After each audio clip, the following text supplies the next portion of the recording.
sit down and make an appointment if you'd rather meet with somebody in person. We do mock and practice interviews as well. I know some of your education department does that too. Job and internship search strategies, professional development, that would be things like professional dress, dining etiquette. You know, we have an etiquette dinner every spring. Has anybody ever been to our etiquette dinner this spring? Okay, for those of you that might be here next year that aren't graduating, we hold it every spring. It's a really good way to learn dining etiquette and table manners, because often an interview might involve a lunch or a dinner, so it's good to know those things. Lots of career resources online. We do graduate school advising too, just so you know that. And then our services are available to you after you graduate. Really, they're available for life. So we often get alums that will email us. They've been graduated for 10 years or more, and they say, hey, I'm doing some job searching. I want to make sure my resume is up to date, the latest trends. So keep that in mind for the future too. Oh, also, one other thing, our hours are 8:30 to 4, but I know for the student teachers, those hours really don't work for you. If you ever wanted to make a one-on-one appointment with us in person, we will do evening hours by appointment for that purpose if you want to make an appointment with us for any reason. Okay, so I mentioned what employers look for. This is really important. I'm sure you know that, and I think you probably don't see any surprises up there, but St. Francis belongs to an association called NACE, the National Association of Colleges and Employers. Every year, NACE does a big survey to employers all over the country, all different fields. And they ask them a variety of questions. One of the questions that was asked in November, they do this every November, what attributes are you seeking in the class of 2018? Okay, so that's what they asked, and these were the top 7 items that they were looking for. There was a big list of like 20-some things, but I just put the top 7 up there. Like I said, no surprises really, but it's important to really look at those and think, okay, I need to make sure that I show evidence of these things on my resume. And I need to be able to talk about these attributes in an interview situation. If you're asked a behavioral-based interview question about your team player abilities, that you're able to give a specific example and talk about when you were part of a team and what was the result, those kinds of things. So, so anyhow, just make sure you show those things on your resume. And I'm sure probably all of you have these attributes and are continuing to develop them and will throughout your life. But really showing them on the resume is important, using keywords and using some of these words. One of the reasons I often mention putting leadership somewhere in your resume, if you have leadership experience, maybe an activity/leadership heading, so that word shows up in your resume and an employer can see that. So anyhow, keep those in mind as you continually update your resume and as you eventually start with your interviews. And these are also important even for the health science majors too. Same thing. You might have a 4.0 in your major for any of you, or really good grades, but if you don't have these skills, you probably won't be considered a really good candidate in addition to having your academic work. Okay, so just 2 things I want to make sure you're aware that are available to you as a St. Francis student, and there are flyers about these in your packet. College Central Network is offered to you as a student and as an alum. collegecentral.com/St. Francis. You can get on there, you register, it registers you with our office. You can upload your resume if you want. There are employers on there. We do post everything we hear about on there, as well as College Central does too. Now, the second tool that's really good too is Career Shift, and it's at francis.careershift.com. Use your St. Francis email address, and then it'll identify you as a St. Francis student. It'll be free to you. It's a good job search tool. It's an organizational tool. It's got contacts for companies and school districts and healthcare agencies. It's really an amazing tool, and they claim that if there's a job anywhere on the web, it will show up in Career Shift. So keep that in mind, and like I said, there's a flyer in your packet about that. Okay, so I just want to do a little bit talk about resumes. Again, I know a lot of you have your resumes together, so hopefully you'll get some good tips here. Well, resume is a French word. It means summary. It's a summary about you, an advertisement about you, the professional you. Whether it's on hard copy or online, electronic.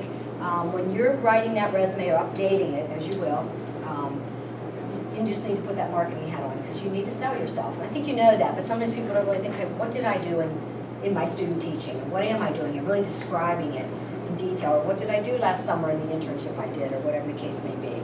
There are all kinds of ways to do resumes. I think you probably know that. Lots of different formats, lots of different layouts. You know, a lot of it's personal preference. There are some standard things that should be on your resume, and then there are other things that might be on yours that might not be on somebody else's because of maybe you got a certain award and whatever the case may be. But there are several samples in your packet. I put in some, in the education packets, there's a whole bunch of different education ones, and then in the health science packets, I put some other ones, so you can kind of see how to lay them out. I know you all don't need your resumes yet, but you eventually will in the health science field. Okay. Now, before I get to resume basics, I would just like you to pull out of your packet, there's a turquoise colored sheet and a salmon colored sheet, and they're resumes. Just take a look at those two. Okay, and imagine that you are an HR director, whether it's for a school district, or a recruiter for a big school district, or for a big hospital system. And you got these two resumes. These two resumes actually were pulled from the computer database that you probably applied online to, and ended up in front of you. And so you're going to take a quick look, and just with a quick look, which one of those would you be more likely to bring in for an interview? The turquoise one. Yeah, now I know that's kind of obvious, but their same content is on both of those resumes. Exactly the same. Same person, same contact, same things they're involved in. But boy, if I was an HR director or a recruiter, that salmon colored one, I would probably toss it. I probably wouldn't even give it much of a second look. And to be honest with you, recruiters take an average of 6 seconds to look at a resume. That's not very long. So it needs to look good. That's really important. So that's my first point on the elements of an excellent resume. It's got to be visually pleasing. Okay, so things need to be lined up, formatted, maybe dates lined up, your bullet points lined up. A nice clean look that when you look at it, it's like you want to read more. You want to highlight accomplishments and skills. Again, that's kind of obvious, but sometimes people forget about different things they've done. If you could put any quantifiable information in your resume, go ahead and do that. And that would be things like maybe the number of students that are in your class right now, numbers. Or if maybe you worked for the Phone-a-thon while you were as a student here at St. Francis and you met certain quotas or goals. Those are the kinds of things that would be numbers. Sometimes you can't do that, but if you can, it's helpful. Your resume needs to be error-free, no mistakes. You probably know that, but you want to make sure a lot of different people look at your resume. Sometimes if you're the one that keeps updating it every semester and you totally are missing a typo that somebody else might see right away, so have different people look at it. And again, we'd be glad to take a look at your resume. Okay, your resume needs to be tailored to the position and it needs to satisfy two audiences. So I just want to talk about those two things briefly.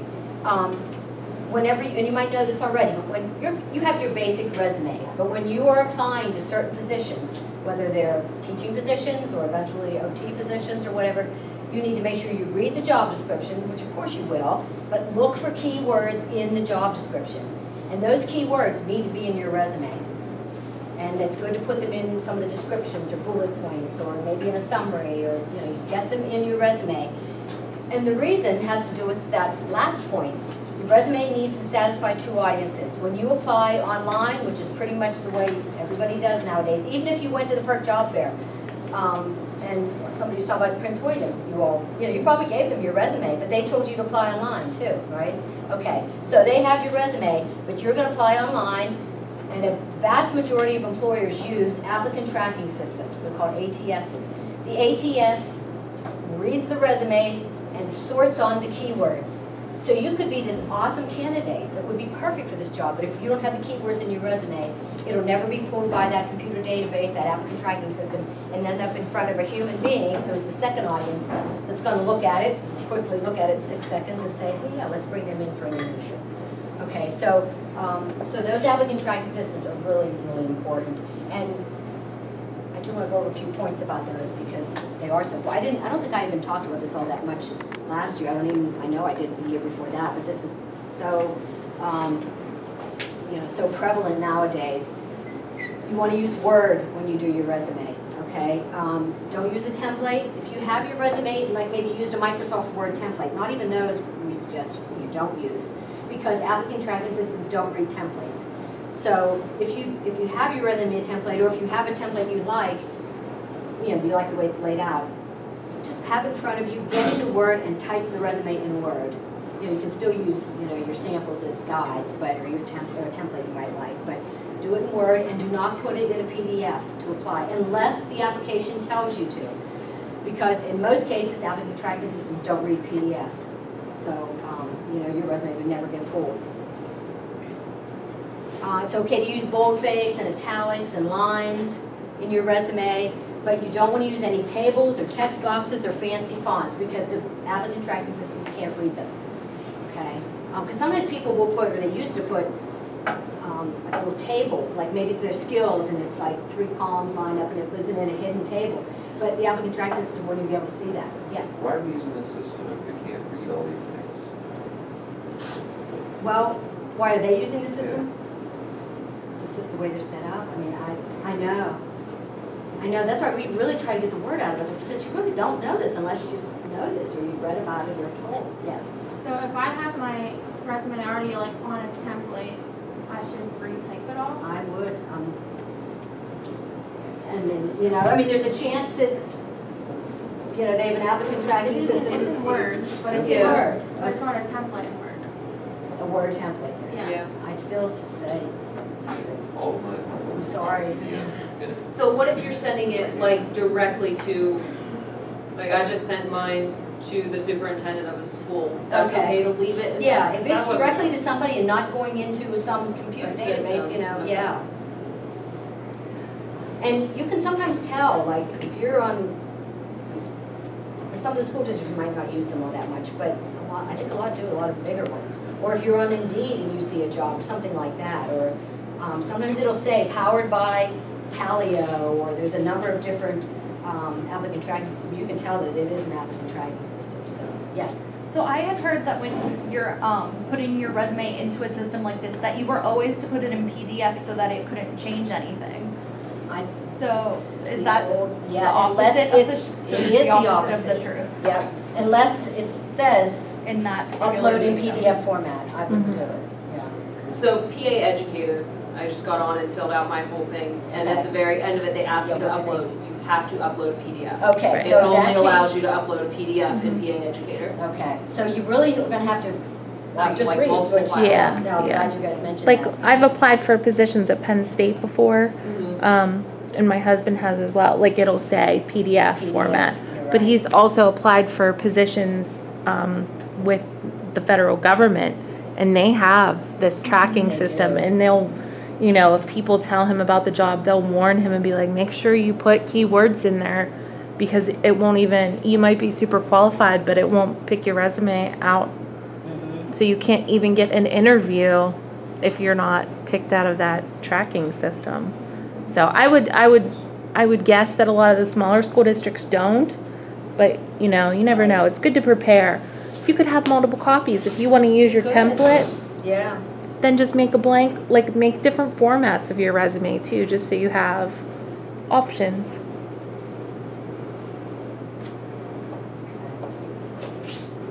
okay. No headers or footers either, as far as applicant tracking systems are concerned. I know, because we used to say headers are fine to put your name and contact information at the top, but they will not be read by those ATSs, so I guess just keep that in mind and just make sure you read the job descriptions and what the different school districts are doing and using and what they want you to do. Okay, just a few more tips. I know those of you that have gone to some fairs, you need your resume on good paper, a hard copy. You also need a hard copy when you go to an interview, or if you're actually giving hard copies to a school district. I mean, it depends on how you're applying. But get some good resume paper or bond paper. You can get it at office supply stores or Walmart. It's usually a neutral color. You probably know that, like a buff or a white or an ivory. No bright colors or anything like that. That detracts from your resume. 1 or 2 page resumes, I often get asked. It really depends. If you can get it all on one page, nicely on one page, it's easy to read, looks really good, that's great. But sometimes people have lots of stuff that they want to include. 2-page resumes are okay. You just want to make sure if you have a 2-page resume that the second page has to be either like about 3/4 to full on the second page, not just a little bit at the top. And I'll give you some tips in a little bit about trying to get it all on one page if you have that little bit at the top. And then the goal of a resume, of course, is to land an interview.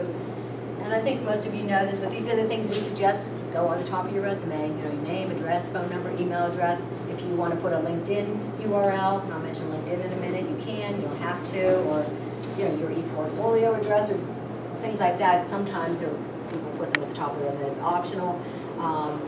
I would make sure your name is larger size font than the rest of your resume. And I boldface your name. You want it to stand out.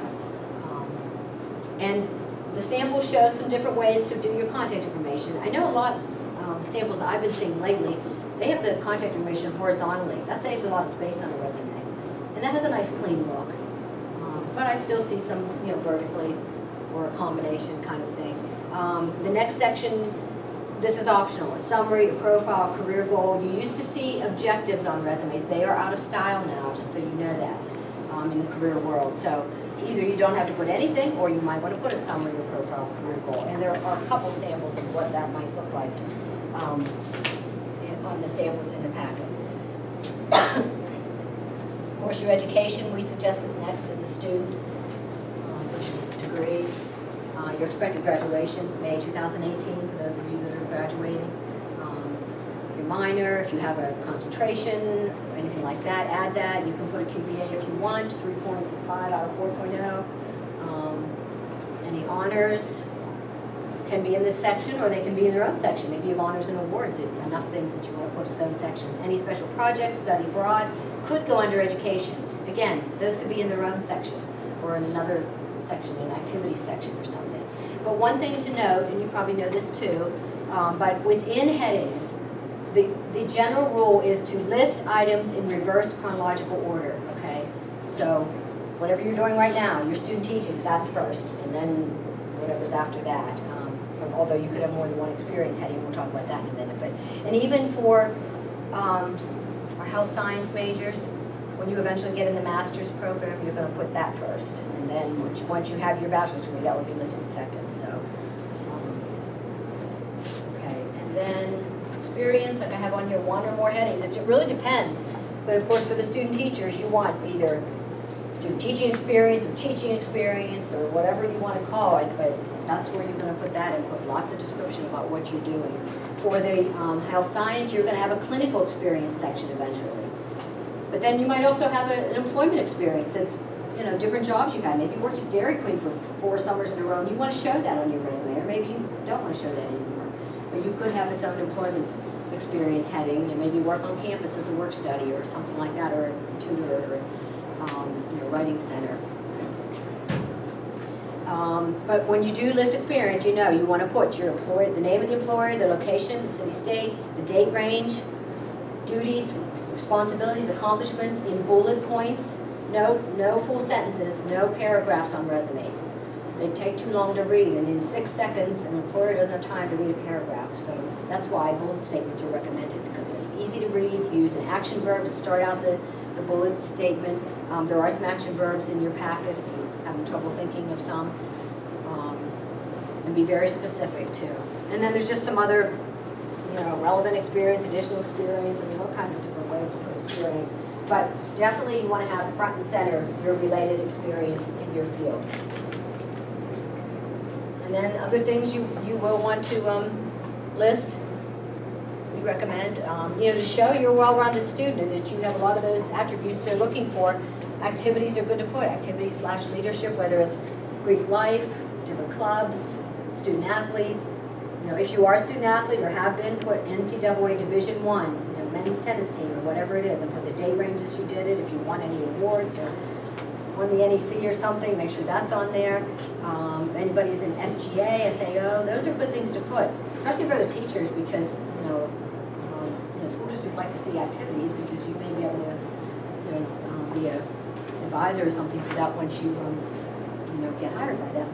Honors and awards is another possible heading. Certification, special training is another possible heading. Skills, if anybody's fluent in any languages or proficient or certified in ASL. Any kind of technical skills. For the student teachers, it's really good to put, you know, the different technology you know that has to do with education. And I know a few of our samples have some listed. There's probably even some newer things than I know of that you're doing out there. But make sure those things are on your resume, or maybe you'll even mention them in your bullet points about student teaching, utilize blah, blah, blah, smartboard, or whatever it is. And again, study abroad is another thing that's good to put on a resume. You used to see the bottom of resumes, references provided upon request. It's really not necessary anymore. And the current thinking is you don't want to use up valuable real estate in your resume to put a statement that employers assume nowadays. So we've taken it off of all of our samples, so you really don't need to put it on the bottom of your resume. I think you all know this. You want to be very honest on your resume. Don't inflate anything. Make sure titles and dates and date ranges are correct. And because nowadays anybody can Google you, which they probably will before they even think about bringing you in for an interview, and find out all kinds of things. Okay, and then I do often get asked, should I put high school information on my resume? And our general rule has been after sophomore year, you can take high school information off. But there could be some strategic reasons to keep some things on, especially for student teachers. If some things you were involved in, you'd like to be able to show that on your resume. Or, okay, if you're applying to the school district you went to school at, I would definitely make sure that's in my resume under education. I'd put it under St. Francis, the name of the high school and the location, so they can see, oh, they're an alum from our school. That's a strategic reason. Or, if you were valedictorian or something like that, you had some special award in high school, definitely I think valedictorian is something I'd always keep in my resume, maybe under honors and awards. Or if you were an Eagle Scout in Boy Scouts or a Gold Award in Girl Scouts, those are pretty prestigious things that a lot of people know about, so you might want to keep those kinds of things on your resume. Any questions about resumes? I'm going to mention CVs just so you know what they are. Okay, just so you know what a CV is, and a lot of you might already know, but I often get students say to me, I'm applying to this job and it says send a CV, I don't even know what that is. So anyhow, CV stands for Curriculum Vitae. It's Latin and it means course of one's life. It is very much like a resume, but usually much more extensive. Most of your professors probably have CVs. A lot of scientists, physicians, healthcare administrators. I'm sure your education administrators have CVs. CVs usually just have a lot more to them, more detail, but then also other things like conferences attended, presentations, publications. Some professors have CVs that are like 20 pages long because they publish so many different works, and all that's included on there. But if you've done any courses taught, research experience, there's just more headings. So, and the other thing that's different about a CV than a resume is you do actually put the words curriculum vitae on the top of a CV, either under the name and the, you usually see it under the name and under the contact information. There's one CV sample in your packet. It's not a long one, it's just a 2-pager, but in case you ever have to do a CV, just so you know what it is and you're not taken aback. I do sometimes get students that say, I have to submit a CV and I don't know how to make it, make it more than just what my resume is, so we can help with that if you get in that situation at any time. And CVs, or resumes should never be more than 2 pages. CVs can be unlimited. A few more resume tips. I mentioned if you end up with that 2-page resume and that little bit at the top of the second page and you're like, I can't get it all on there, get it all one page, a few tips to help. You can reduce your font size. Word defaults to 12. You can go down to 11.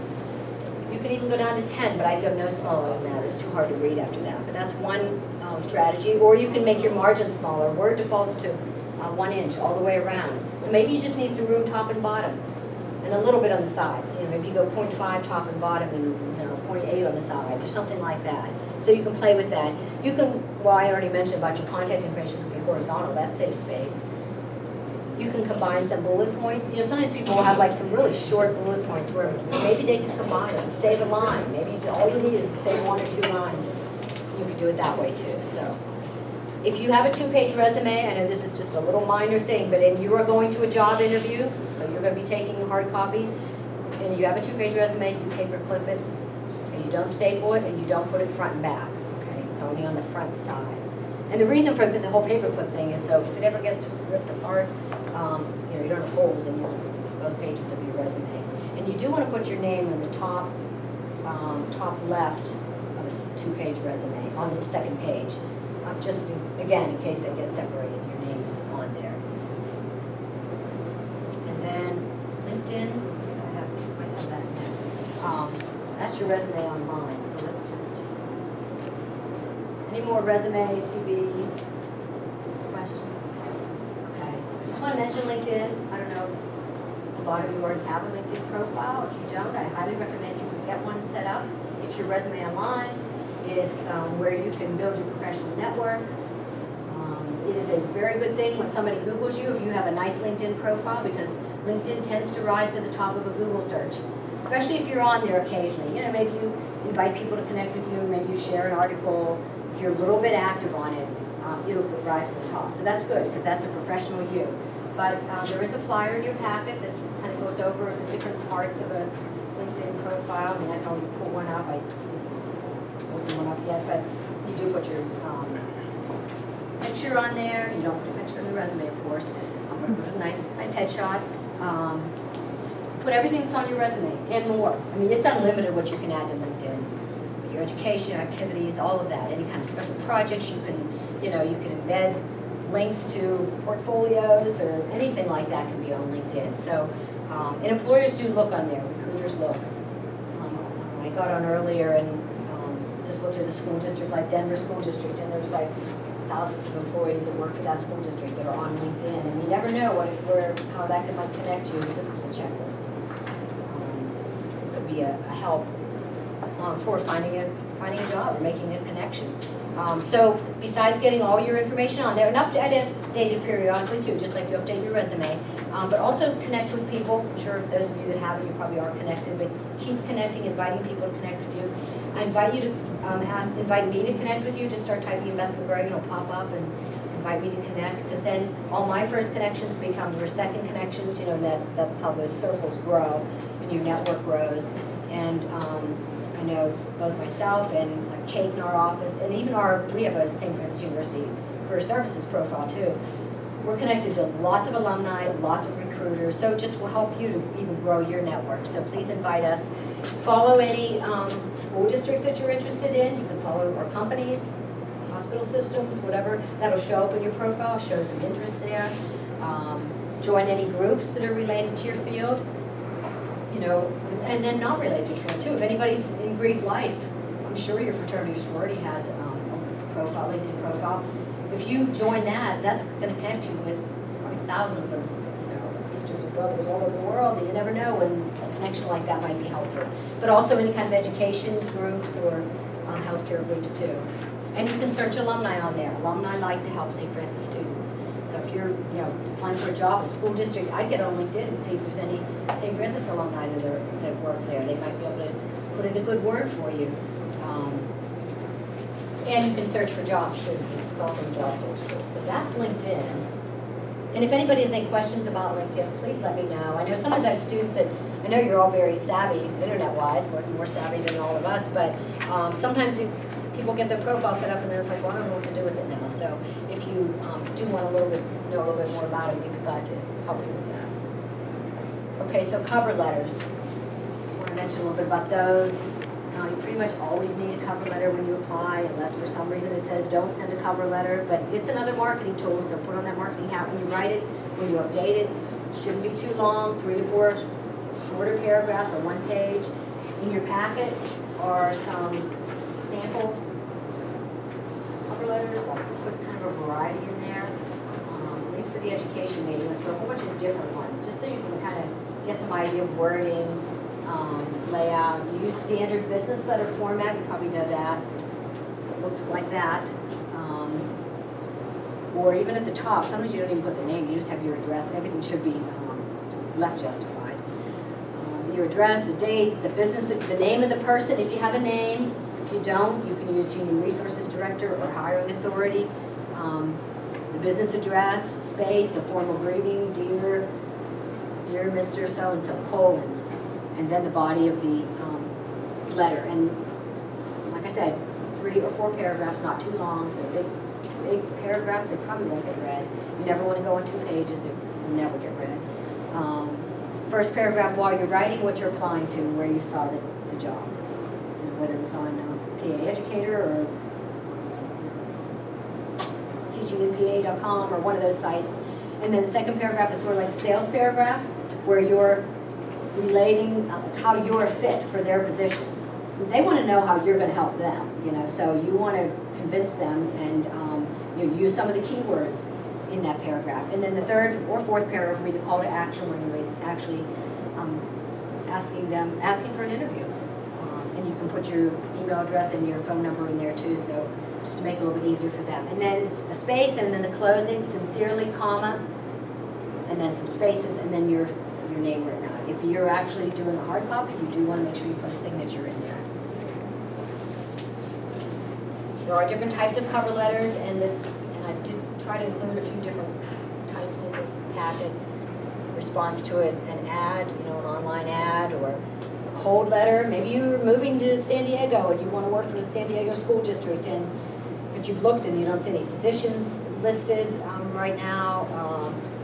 Then you get a cold letter out, email to the HR director with your resume attached, and you know, you're kind of introducing yourself and inquiring whether they anticipate any future openings, that kind of thing. And then you follow up with them in a few weeks if you don't hear from them. There's a networking letter, like if somebody said to you, oh, use my name, I'd be glad to be a referral for you or something. You can put them on a reference list. You can also maybe get a letter of recommendation, but you can also mention their name in a networking cover letter. And then the thank you letter after an interview, that is a form of cover letter. There is one sample in the packet too. You always want to send a thank you after an interview, and I'll mention that in a little bit too. We also review cover letters if anybody wants, needs another set of eyes to look at your cover letters. We'd be glad to do that. I know they're kind of a pain to write, but they are important. Reference lists. Okay, now for the student teachers, a lot of times you need letters of recommendation from your operating teacher or whatever. So that's different than this, but it is good to have a reference list, and this would be for all majors. We suggest 3 to 5 professional references that will give you an excellent reference. And this would be just on a, it's in the, there's a booklet in here that has even more resume samples in it, general samples, but there is a sample reference page, or how to set it up in there. The name and address and all of that at the top. I make it the same heading as your resume. Then the word references, and then 3 to 5 professional references listed down the page. Name, title, employer, address, telephone, email. Okay. Now, those might also belong on a student teaching, or not student teaching, but a teacher application or any kind of other application. You might need to list references there, but it's good to have a separate page because an employer might say to you in an interview or whatever, oh, could you email a list of your references to us? Or maybe you even have it in the interview. You can hand a hard copy of whatever they would want to do. So, but just make sure you ask permission. And then listed there are some ideas of people you could ask. Professors that know you really well, supervisors, employers, advisors, coaches, definitely cooperating teachers, other people from the school district that you're student teaching.